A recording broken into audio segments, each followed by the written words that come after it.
এই হীনমন্যতা যদি বিএনপি উঠাইতে না পারে, এটার কারণ হচ্ছে আজকের আমাদের লাইনের ফ্রেন্ডরা, আইনমন্ত্রী, আমাদের ডিপার্টমেন্টের বড় ভাইরা, আমাদের সব স্বরাষ্ট্রমন্ত্রী, ওনারা আমাদেরকে প্রত্যেক দিন আইন শেখায়, অ্যাজ ইফ বাংলাদেশে ওনাদের মতো আইন বোঝা মানুষ আসলে নাই।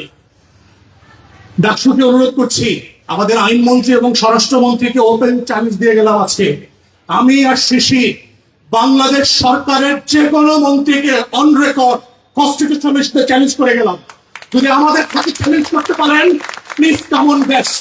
আমি আর শিশি বাংলাদেশ সরকারকে চ্যালেঞ্জ করে গেলাম on constitution, please come to talk about the constitution and history. দেখি আপনারা পারেন কিনা, সাহস থাকলে আনছেন ডাকসুতে। আপনাদের কার কতটুকু কনস্টিটিউশনাল নলেজ আছে, কনস্টিটিউশনাল ডেপথ আছে, উইড লাইক টু সি ইট।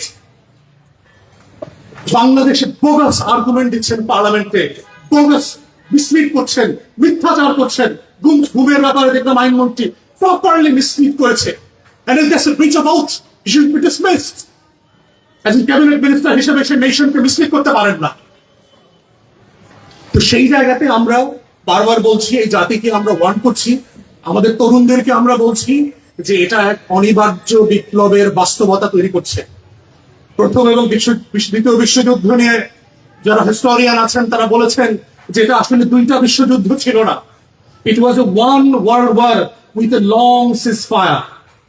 অমীমাংসিত জায়গা ছিল, এবং সেই জন্য যেটা হয়েছে বাংলাদেশে 24-এর গণ অভ্যুত্থান জুলাই সনদ দিয়ে শেষ হয়ে যায় নাই। এটা একটা অনিবার্য কাঙ্ক্ষিত বিপ্লবের মধ্যস্থতার সময় চলছে, সিজফায়ার পিরিয়ড চলছে, এবং আমরা দেখতে পাচ্ছি আকাশে যে টর্নেডোর কালো মেঘ বৈশাখের চেপে বসেছে। এই রাজনীতির কালো বৈশাখ আবার কয়েকদিন পরে এই রাজনীতির আকাশে ফিরে আসবে।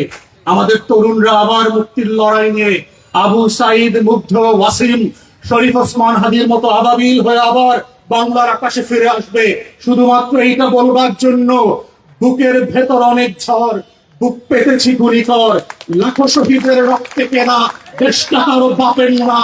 আজাদির প্রশ্নে, ইনসাফের প্রশ্নে আপোষ না করে আমরা লড়াই করে যাব বাংলাদেশের লাল সবুজের পতাকার জন্য।